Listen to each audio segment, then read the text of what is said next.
এর জন্য ওরা চেষ্টা করছে আজকে পিআর এর জন্য কাজ করার জন্য। কাজ করেন মানুষের জন্য।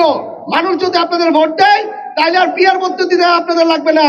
হাজার হাজার কোটি কোটি মানুষ একটি নাম বলে যে আমাদের নেতা তারেক রহমান সাহেব। দাউদপুরবাসী সেই সুন্দর একটি সমাবেশ করেছে, সেটা আমি বলবো যে বিগত 17 বছরে আওয়ামী লীগ সরকার যে ছিল এরকম কোন সাজ সাজাইতে পেরেছে না। কারণ কি জানেন, দাউদপুরের মানুষের অন্তরে আছে বিএনপি। আজকে এটা প্রমাণ করে দিয়েছে যে দাউদপুর বিএনপির ঘাঁটি। আজকে আমি বেলদি এতিমখানা মাদ্রাসার যে মাঠে এসেছি, আমি আমাকে নিজেই প্রথমে আমি এখানে অনুষ্ঠানটা করানোতে আমি প্রথমে ধন্যবাদ জানাই। কারণ এই এতিমখানাটার পিছনে আমার দাদা বাবা এলাকাবাসী সবাই মিলে এই এতিমখানাটা একসাথে মিলে করেছে। আজকে এই এতিমখানায় তার নাতি হিসাবে আমি দাঁড়াইতে পেরে আমি নিজেকে নিজে ধন্য মনে করছি। পিআর পদ্ধতির জন্য বিভিন্ন সংগঠন বিভিন্ন দল চেষ্টা করছে। কারণ কি জানেন, ওদের কোনো জনপ্রিয়তা নাই।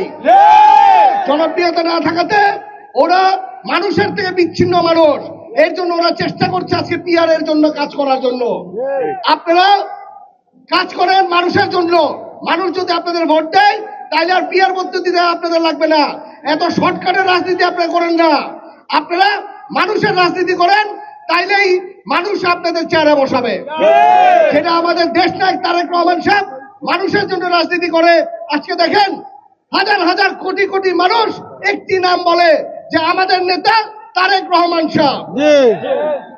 এখানে উপস্থিত আছেন বিভিন্ন ওয়ার্ডের নেতৃবৃন্দ, ইউনিয়নের নেতৃবৃন্দ, পৌরসভা নেতৃবৃন্দ, এখানে উপস্থিত আছেন যুব দলের নেতৃবৃন্দ, এখানে উপস্থিত আছে স্বেচ্ছাসেবকের নেতৃবৃন্দ, কৃষক দল, বিভিন্ন অঙ্গ সংগঠন আরো উপস্থিত আছে। আজকে আমি বলবো যে দাউদপুরে একটি ইতিহাস সৃষ্টি করে গিয়েছে, যেটা বলা যায় যে ছাত্র দল আজকের থেকে সারা রূপগঞ্জ না নারায়ণগঞ্জের ভিতর নাম্বার 1 ছাত্র দল ইনশাল্লাহ হয়ে যাবে।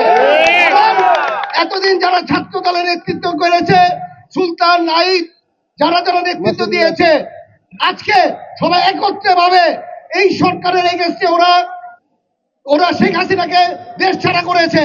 আজকে আবার তারা একত্রে ভাবে যে তারেক জিয়ার ডান্ডাটা এই ছাত্র দলের মাধ্যমে ইনশাল্লাহ উঠবে। আজকে আমাদের দেশ নায়ক তারেক রহমান সাহেব কিভাবে বিচার ব্যবস্থা চলবে, এইবার কিভাবে আমাদের